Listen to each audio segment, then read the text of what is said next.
Now, during the Prohibition in the 1920s, Capone quickly became public enemy number one. Because the mafia was killing people, and he was getting them off. He ordered the murders of scores of people. The only thing these guys would do would be to respond with violence.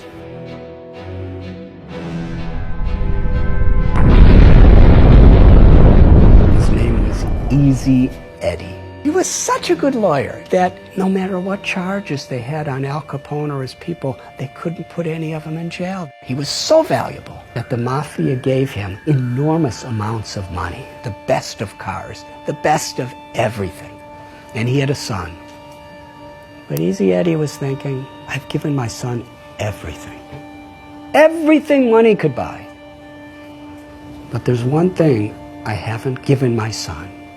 An example of a father that he could be proud of.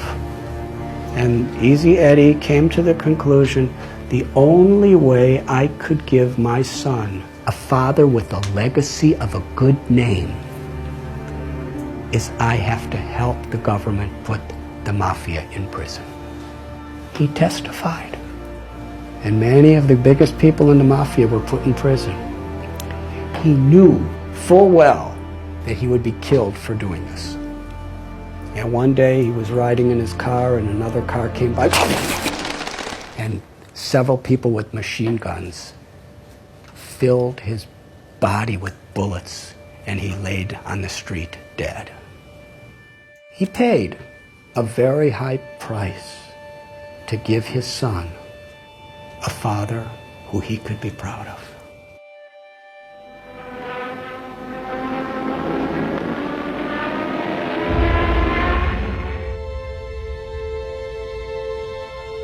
There was a man in the United States Air Force during World War II.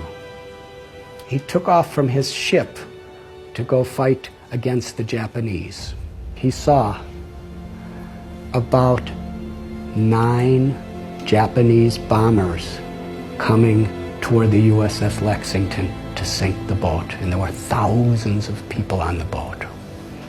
He was alone. And he decided, I have to stop them.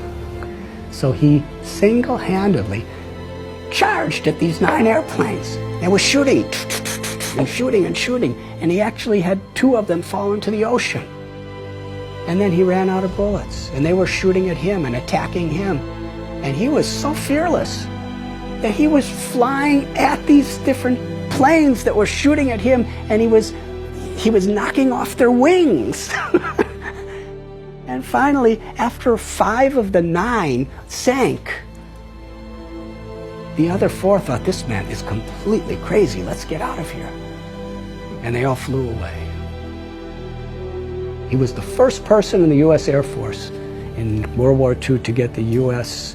Congressional Medal of Honor, the highest award there is. His name was Butch O'Hare. And the airport in Chicago, O'Hare Airport, is named after him. He's considered one of the greatest heroes of American history because he was willing to sacrifice his own life for the higher cause of others.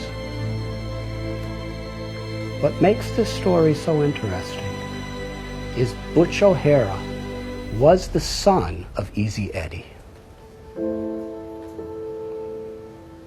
What are we giving our children?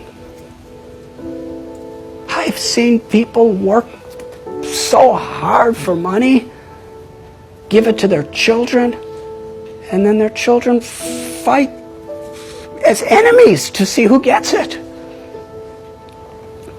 Is that the legacy? Is that fulfilling life? Is that what we want to leave to the world? Our values, our character, the grace and the compassion, the love that flows through us is the greatest contribution we could make to our own life, to our families, and to the world. And when we have those values, and we work and we build that foundation, then we could have a wonderful, fulfilling, meaningful life beyond birth, beyond death. And we could leave that as a legacy for the world.